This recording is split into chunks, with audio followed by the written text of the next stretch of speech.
Example number 8मध्ये हा जो quadrilateral दिला आहे तो रेक्टँगल दिलेला आहे. याच्या दोन साइड्स दिले ते A B and B C. A B is equal to 12 centimetre, B C is equal to 35 centimetre आणि तुम्हाला हा हायपोटेन्यूस ए सी काढायला सांगितला आहे.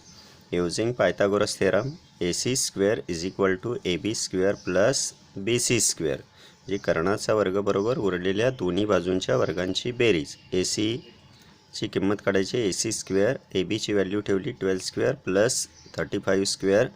इथं 12 स्क्वेअर 144 प्लस 35चा स्क्वेअर करताना 5चा स्क्वेअर लिहिला 25.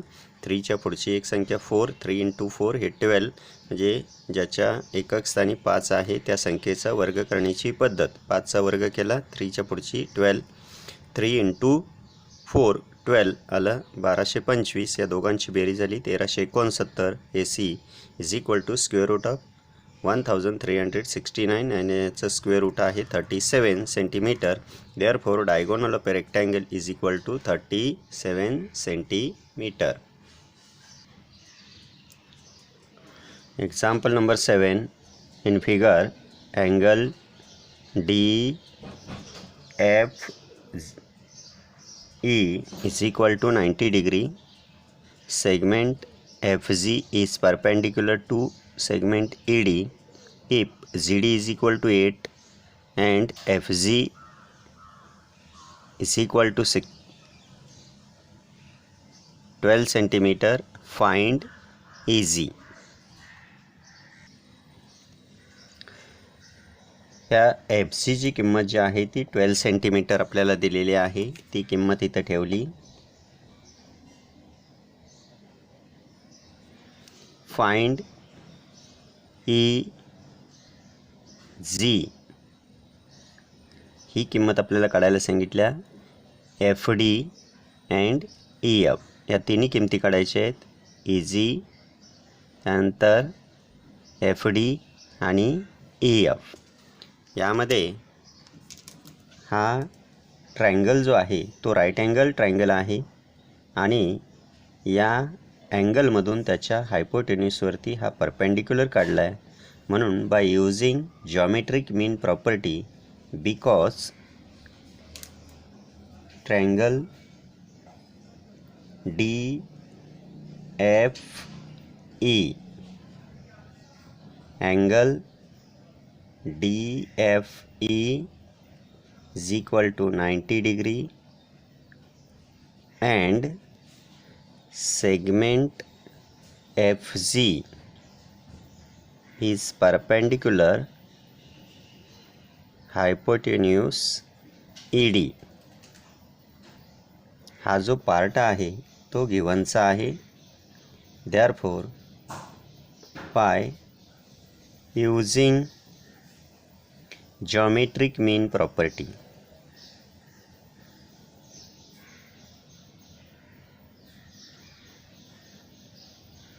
म्हणजे भूमिती मध्याचे प्रमेय वापरायचं.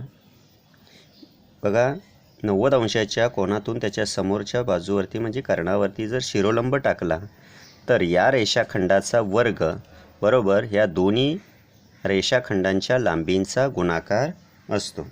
Therefore by using geometric mean property, FG square is equal to EG into ZD. FG ची किंमत जी आहे ती 12 आहे. 12 स्क्वेअर इज इक्वल टू या ठिकाणी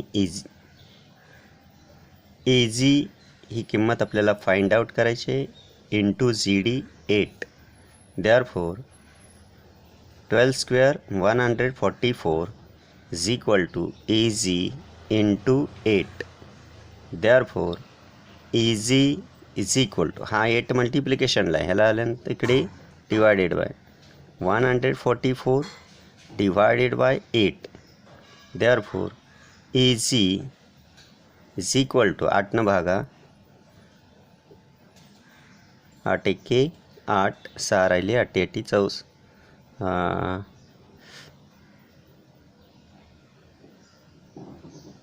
8 सक 8 एक्के 8 राहिले 6 आणि 8 8 64 या ठिकाणी हे 8 आलेलं आहे.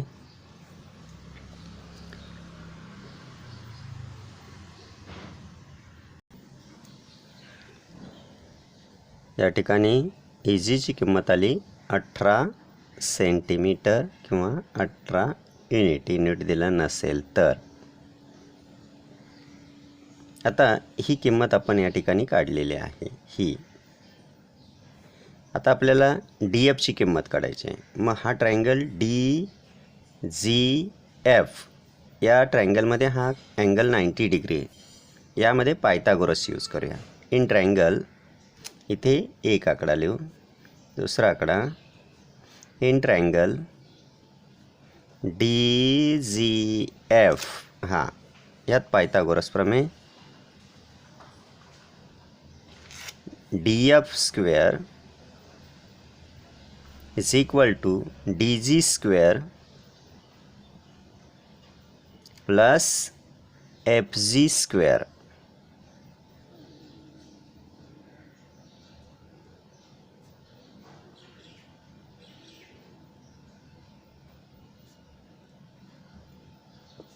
किमती ठेवा. डी एफ आपल्याला काढायची आहे किंमत. D F square is equal to D जीची किंमत आहे 8 स्क्वेअर प्लस एफ जीची किंमत 12 64 प्लस 12चा स्क्वेअर 144 4 प्लस 4 8 आणि 6 plus 4 10 208. Therefore DF is equal to square root of 208. Therefore DF is equal to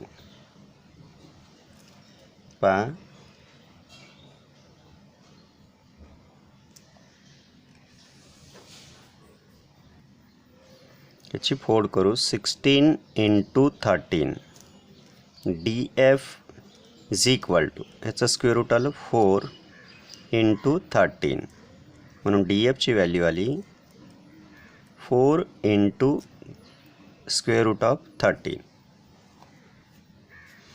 यामधलं example number 3. Find EG. Find E F. E एफची किंमत आपल्याला काढायची आहे. मग हा मोठा ट्रायंगल घ्यायचा, यामध्ये पायथागोरस यूज करायचा आहे. In triangle D F E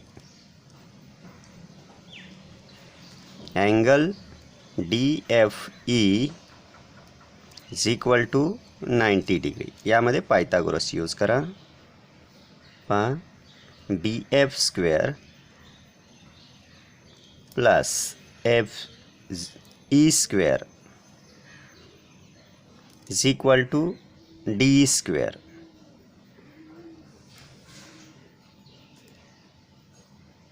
Pythagoras theorem.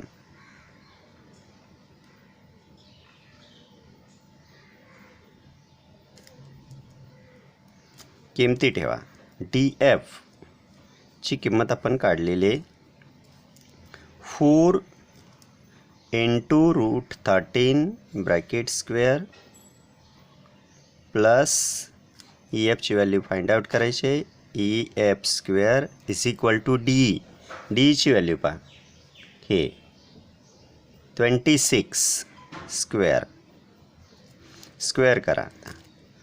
ह्याचा स्क्वेअर केला तर 16 × √3चा square 13 plus E F square is equal to 26 square.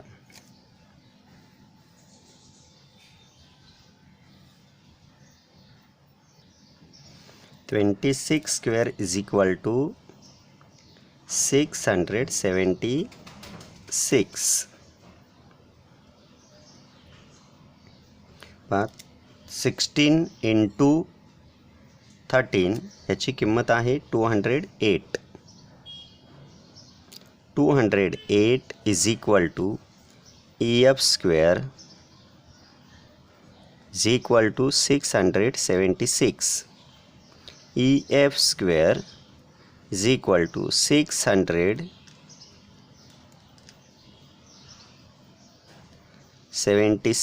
आणि हा तिकडे गेली संख्या -208.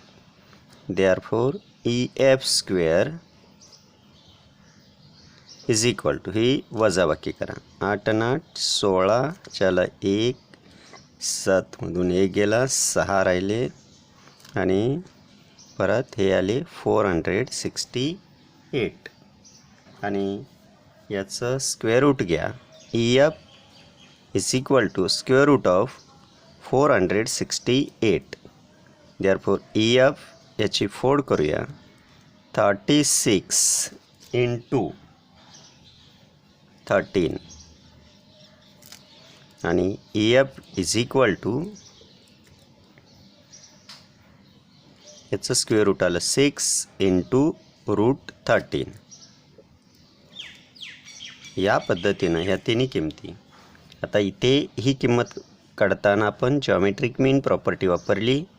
ही DFची व्हॅल्यू काढताना यामध्ये पायथागोरस वापरला आणि EFची व्हॅल्यू काढताना आपण हा मोठा ट्रायंगल घेतला, त्यामध्ये पायथागोरस वापरला. तुम्ही हा लहान ट्रायंगल EGF जरी घेतला आणि त्यामध्ये पायथागोरस वापरला तरीसुद्धा ह्याची किंमत तुम्हाला काढता येईल.